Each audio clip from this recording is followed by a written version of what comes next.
మొన్న అసెంబ్లీ ఓట్లు, ఇప్పుడు పార్లమెంట్ ఓట్లు. జెప్పునే సర్పంచి, ఎంపీటీసీ, జెడ్పీటీసీ ఓట్లు. అవైనాక మున్సిపాలిటీ, కార్పొరేషన్ ఓట్లు. ఆడికే అయిపోలేదు లో, ఎమ్మటే జిహెచ్ఎంసీ ఎన్నికలు కూడా వస్తాయట. ఏడాదంతా ఓట్ల జాతరే అని నిన్ననే చెప్పుకున్నాం కూడా. అగో గవ్వేనా, నడిమిట్ల నన్ను మర్చిపోతే ఎట్లా అని ఓ ఉప ఎన్నిక ఉరికొచ్చింది. అవునా, ఇప్పుడు వాళ్ళు రాజీనామా పెట్టిండ్రు అని మీరేం ఎక్కువ ఆలోచన చేయకురి, అంతా మేమే చెప్తాం గాని. ఇంకా అరకముందే ఇంకో వాడేటట్టుంది పో. ఎమ్మెల్సీ ఎలక్షన్ కు గంట మోగింది మళ్ళా.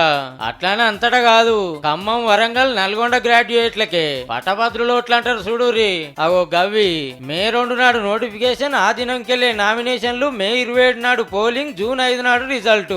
అందరు ఓటేరుల్లో డిగ్రీ చదివినోళ్లే, అది కూడా ఎమ్మెల్సీ ఓటుకు దరఖాస్తు పెట్టినోళ్ళకే ఛాన్స్.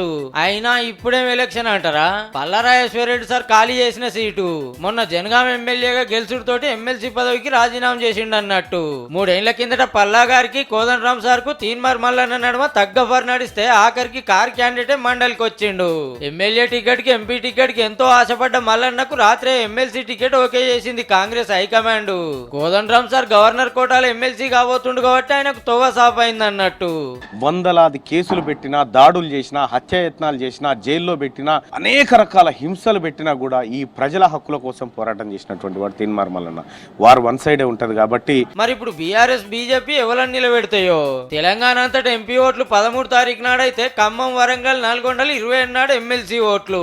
పార్లమెంట్ కి ఎవరు పోయేది జూన్ 4 నాడు తెలిస్తే మండలికి ఎవరు వచ్చేది జూన్ 5 నాడే ఎరకైతుంది అన్నట్టు.